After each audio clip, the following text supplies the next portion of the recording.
here in Austin, Texas at IT Expo West 2011, and I'm joined today by Shai Berger, CEO of Fonolo. How are you today, Shai? I'm very good. Thank you for joining us on the show. My pleasure. So who exactly is Fonolo? Fonolo is a company that's goal is to improve the call center experience. We're trying to take care of all those frustrations that really make it a dreaded chore when you call a large company. Get rid of the phone menu, get rid of waiting on hold, make it a lot less painful. And you're exhibiting at IT Expo this week. We are, yes, our first time here. We're very excited. And for your first time here, you have a pretty big announcement. It's true. Yesterday they gave us the Best of Show award for Contact Center Solution, and we couldn't be more thrilled. That's a great accomplishment. Congratulations. Can you talk a little bit more about your service? Sure. Basically, you can think of Fonolo as putting a new front end on your existing call center. So we sell to companies that already have a call center. And the great thing about our product is they don't have to change anything about their call center as it stands. It's all delivered through the cloud and basically allows them to present to their callers a visual interface that lives on their website or on part of the mobile phone. And then their callers can just click to connect with the kind of agent they need and skip the phone menu, skip waiting on hold. So like you said, you're trying to make it easier for everyone because everyone knows that being on hold is sometimes a less than desirable task. So in terms of trends in how everything's moving to the cloud and contact center and call centers in particularly, what do you see as being the major trends right now? Well, there is a major trend of call centers moving to the cloud, but that's part of a larger historical shift with the call center in that large companies typically have multiple call centers. Some might be in the cloud, some might be on-premise, some might be third-party outsourcers. And the problem that presents is that call centers are all built on proprietary technology. And so when you have multiple call centers, it's very hard to get them all synced up. Sure. And that's one of the reasons the call center experience is so poor. That's one of the reasons that you're prompted for your ID number by the IVR and then the agent asks for it again. You're a hugely wasteful thing. I mean, it annoys you as a caller, it wastes time for the agent.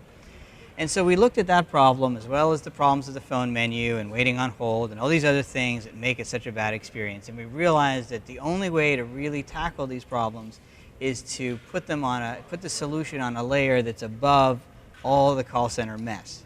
And so that's why it's a cloud-based solution. Before this whole phenomenon of delivering things from the cloud, the solution we're offering would not have been possible. I mean, it's really uniquely suited to a cloud-based delivery. Great. And in terms of adoption to the cloud in general, what do you see has been going on in the market right now?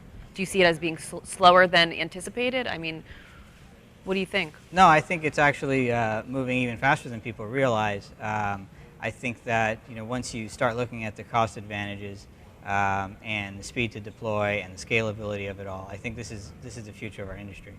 And in terms of the future of the industry, social media is a big player right now in all things technology. Oh, yes. And it's definitely a driver behind what you guys do. Can you elaborate a little bit on that? Sure. A lot of people that run the customer service aspect for large companies are running a bit scared because they tune into Twitter or they tune into Facebook and they see a long parade of complaints. And so there's a bit of a scramble going on to figure out, okay, how do we deal with this? How are we going to control our message? Or put it a bit less cynically, how are we going to keep our customers happy? And when I come into that conversation, what I say to them is look at the complaints here. And look at what people are griping about on Twitter. A big proportion of those complaints are about waiting on hold. Right. They're about stupid phone menus. They're about repeating information to agents. And these are all fixable problems. So what I say to people that run call centers today is step one, fix those problems. Remove the flaws that are triggering so much Twitter rage, and that will instantly improve your profile out there. And social media is definitely a game changer in terms of customer behavior in general. Oh yeah. Do you see companies that maybe are older and a little more old school in their approach? Do you see them as being slower to adapt to, get a brand page or a Twitter account? Well, that's changing. I think pretty much everyone is getting on board. What I do see is that it's one thing to set up an account. Right. Okay, so you get your Facebook page or whatever.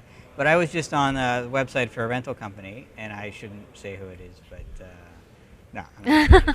And so I went to their feedback page because there was a problem in the process, and I wanted to complain. And they had this long form where first name mandatory, last name mandatory, give me your email, give me your phone number, all with the little red asterisk that says mandatory, right? And then pick the category of your complaint, and it was this big drop-down box, and it just said, forget it. And I switched over to Twitter, and I just vented. And that's what today's consumers are going to do. They're not going to sit through your form to give you feedback. They're going to hop over to these large social networks where they can instantly be heard and express themselves. So if, your question was, are companies, moving in the right direction? Are they adopting this stuff? When I see that, I realize people need to get with it, because today's consumer is not going to fill out a 10 blank form to give you feedback. I definitely agree with you, though. I mean, just in terms of social media platforms, it's definitely provided a good forum for discussion and engagement. And if you approach it the right way, it could definitely be beneficial for companies. Yeah. Another cool thing about social media is that it's making public stuff that used to be very private about customer service, like waiting on hold. So today you can go on Twitter and you can search for the phrase "on hold with," and you'll see all the people complaining about who they're on hold with, right? And if you do that over time, you can see which companies are keeping people on hold more than other companies. You can compare, say, Verizon and Comcast, because it's all public, right? And people are complaining about being on hold, and there's a permanent record. And in the past, hold times were a deeply guarded secret. I mean, no one ever published their hold times. That was, something that you kept very close to the chest. So in that way, we're getting this new transparency into the customer service process, and ultimately that's just going to make it better for all of us as consumers, because there won't, companies are going to have to step up their game. Yeah, it's definitely changing things. But more specifically with Fonolo, what can we see in the near future? What directions are you moving in? What changes are you making? Well, you're going to see Fonolo with a lot more companies. When you go to try to contact them, we're selling to a lot of banks and airlines and insurance companies, and so when you go to the Contact Us page, you're going to see a web component that's going to allow you to connect directly to the agent, and that's going to be a much better experience for you. And the other big trend that we're into now is mobile deployment. As all of these companies deploy their own mobile apps, the Contact Us button is going to become a lot smarter. Today, when you go, say you have a bank and you've got their app on your iPhone, the Contact Us button maybe shows you a phone number, and then you tap it, and what do you get? Plain old phone call. Right. As if you had a phone from 50 years ago. So with our mobile components, that same mobile app can give you a really rich experience. When you hit the Contact Us button, it'll say, here are the agents. What kind of agents do you need? Or what kind of process do you need? Are you a new customer? You have tech support, or a billing question? And then you'll get a call back when the agent's free. No waiting on hold, and no phone menus. So a more pointed solution. Yeah. Great. And really making use of these incredible phones that we have in our pockets today. I mean, it's an amazing platform that you have today carrying in your hand. And it's really a shame when you just use it to dial the old 1-800 number the old-fashioned way. That's a wasted opportunity. Well, you seem like you guys are, you're on the right path, and you have a great approach. So best of luck with everything. Thank you very much. And thank you for being here today, Shai. That was my pleasure.